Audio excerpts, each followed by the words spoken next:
আজ আমরা এলআইসির একটা নতুন প্ল্যান নিয়ে কথা বলবো। নামটা হলো নবজীবনশ্রী প্ল্যান ৯১২। হাতে যেটুকু তথ্য আছে আসুন সেটা একটু খুঁটিয়ে দেখা যাক। মানে বোঝার চেষ্টা করব কিভাবে এটা একই সাথে সেভিংস আর লাইফ কভার দুটোই দিতে চাইছে। হ্যাঁ, ঠিকই বলেছেন। আসলে এই ধরনের প্ল্যানগুলো মানে এন্ডাওমেন্ট টাইপের, এগুলোর মূল আকর্ষণই থাকে এই দুটো জায়গায়।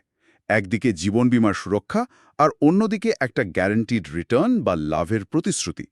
যারা ধরুন বাজারের ঝুঁকি নিতে চান না, একটা স্টেবি ইনকাম চান, তাদের কাছে এটা বেশ ভালো লাগতে পারে। এই প্ল্যানটার একটা জিনিস আম, আমার বেশ অন্যরকম লাগলো। সেটা হলো প্রিমিয়াম দেওয়ার সময়টা বেশ কম, মানে ৬, ৮, ১০ বা ১২ বছর এরকম অপশন আছে। হ্যাঁ, ঠিক। কিন্তু কভারেজটা পাওয়া যাচ্ছে তার চেয়েও বেশি সময় ধরে, মানে ১০ থেকে ২০ বছর পর্যন্ত।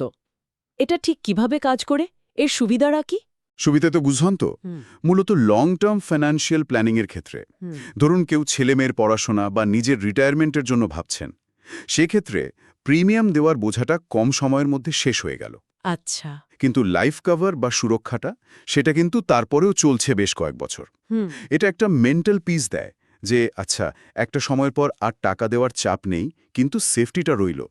তবে হ্যাঁ, টাকাটা কিন্তু পুরো মেয়াদের জন্য লকড থাকছে, সেটাও মনে রাখতে হবে। বুঝেছি। আচ্ছা, এবার ওই গ্যারান্টিড অ্যাডিশনের ব্যাপারটা একটু শুনি। মানে নিশ্চিত লাভ। দেখলাম প্রতি বছর কিছু টাকা যোগ হবে, আর এই রেটটা আবার সময়ের সাথে বাড়ছে। যেমন প্রথম ১০-১৩ বছরে বার্ষিক প্রিমিয়ামের ৮.৫০%। হ্যাঁ, ৮.৫০%। তারপর ১৪-১৭ বছরে ৯.০% আর ১৮-২০ বছরে ৯.৫০%। এই যে নিশ্চিত লাভ, এটা কতটা অ্যাট্রাক্টিভ? দেখুন, নিশ্চিত বা গ্যারান্টিড শব্দটাই এখানে আসল। বাজারের এত যে ওঠানামা, তার মধ্যে এই প্ল্যানটা একটা স্টেবিলিটি আনার চেষ্টা করে। প্রতি বছর আপনার মূল টাকার সাথে একটা ফিক্সড অ্যামাউন্ট যোগ হচ্ছে, যেটা আপনি আগে থেকেই জানেন। এটা ফিন্যান্সিয়াল প্ল্যানিংয়ে একটা ভরসা দেয়। যারা খুব বেশি রিস্ক নিতে নারাজ, তাদের জন্য এটা একটা ভালো অপশন। কিন্তু একটা প্রশ্ন আসছে মনে। এই যে লাভের হারগুলো বলছেন ৮.৫০% থেকে ৯.৫০%, এটা লং টার্মে, ধরুন ১৫-২০ বছর পর বাজারের অন্য ইনভেস্টমেন্ট বা ইনফ্লেশনের তুলনায় কি যথেষ্ট? মানে এই নিশ্চয়তার জন্য কিছু তো কম্প্রোমাইজ করতে হচ্ছে, তাই না? একদম, একদম ঠিক প্রশ্ন। এটাই হলো এই ধরনের প্ল্যানের মূল বিবেচনার জায়গা। একদিকে বাজারের ঝুঁকি নেই, লাভটা গ্যারান্টিড। কিন্তু অন্যদিকে এই রিটার্নটা হয়তো মার্কেটের বেস্ট রিটার্ন দেবে না। মুদ্রাস্ফীতি তো সময়ের সাথে টাকার ভ্যালু কমায়। ঠিক। তো এই নিশ্চিত রিটার্ন ভবিষ্যতে কতটা কাজে দেবে, সেটা ডিপেন্ড করবে তখনকার ইনফ্লেশন রেটের ওপর। এটা একটা ট্রেড অফ, মানে সেফটির বিনিময়ে হয়তো একটু বেশি লাভের পোটেনশিয়ালটা ছাড়তে হচ্ছে। বোঝা গেল। আচ্ছা, এবার ডেথ বেনিফিট বা মৃত্যুজনিত সুবিধার কথায় আসি। এখানে দেখলাম দুটো অপশন আছে। অপশন 1 বলছে অ্যানুয়াল প্রিমিয়ামের ৭ গুণ বা বেসিক সাম এশর্ড, মানে পলিসির মূল অঙ্ক, এর মধ্যে যেটা বেশি সেটা মিলবে। হ্যাঁ, আর অপশন 2 এ বলছে অ্যানুয়াল প্রিমিয়ামের ১০ গুণ বা বেসিক এসে, এর মধ্যে যেটা বেশি। এই দুটো আলাদা অপশন কেন? কারণটা হলো পলিসি হোল্ডারকে তার নিজের প্রয়োজন অনুযায়ী রিস্ক কভার বাছার সুযোগ দেওয়া। যিনি ভাবছেন তার বেশি লাইফ কভার দরকার, তিনি হয়তো সেকেন্ড অপশনটা নেবেন, যেখানে প্রিমিয়ামের ১০ গুণ পাওয়ার সুযোগ থাকছে। আচ্ছা। আবার যার কাছে সেভিংসটাই বেশি গুরুত্বপূর্ণ, তিনি হয়তো প্রথম অপশনেই কমফোর্টেবল থাকবেন। এখানে একটা জিনিস মনে রাখা ভালো, মিনিমাম বেসিক সাম এশিওর্ড কিন্তু ৫ লক্ষ টাকা। আর পলিসিতে ঢোকার বয়সসীমা একদম বাচ্চা, মানে ৩০ দিন বয়স থেকে ৬০ বছর পর্যন্ত। এছাড়াও কিছু এক্সট্রা সুবিধার কথাও দেখলাম, যেমন অনলাইনে কিনলে গ্যারান্টিড অ্যাডিশনে ০.৭৫% থেকে ১.২৫% বেশি পাওয়া যাবে।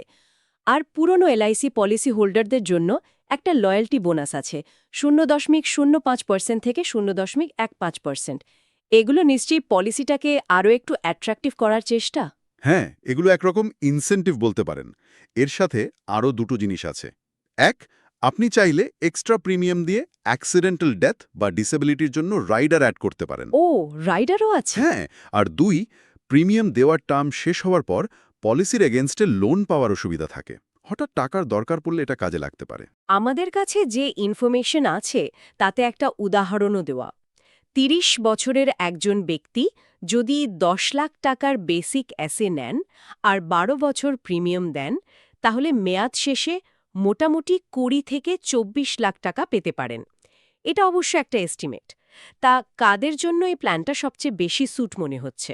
মূলত যারা ইয়াং জেনারেশন সবে রোজগার শুরু করেছেন আর লং টার্ম গোলের জন্য যেমন বাড়ি কেনা, বাচ্চার ফিউচার বা নিজেদের রিটায়ারমেন্ট এখন থেকে একটা সেফ জায়গায় টাকা রাখতে চান, তাদের জন্য এটা একটা অপশন হতে পারে। আর ট্যাক্স বেনিফিটের দিকটাও তো আছে। সেকশন 80C অনুযায়ী প্রিমিয়ামে ছাড় পাওয়া যায়। হ্যাঁ, ওটা তো আছেই।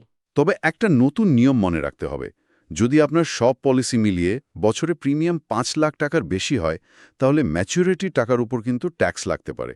এটা এখনকার নিয়ম। আচ্ছা, তাহলে সব মিলিয়ে যা দাঁড়াচ্ছে, নবজীবনশ্রী প্ল্যান 912 হলো একটা প্যাকেজ, যেখানে কম সময়ে প্রিমিয়াম দিয়ে লম্বা সময়ের সুরক্ষা পাওয়া যাচ্ছে, সাথে একটা গ্যারেন্টিড রিটার্নও থাকছে। অনলাইন বোনাস বা লয়্যালটি বোনাস এগুলো এক্সট্রা। এটা আসলে সেফটি আর স্টেডি রিটার্নের মধ্যে একটা ব্যালেন্স করার চেষ্টা। একদম তাই। তবে শেষে একটা জরুরি প্রশ্ন রেখে যায়, কি বলেন?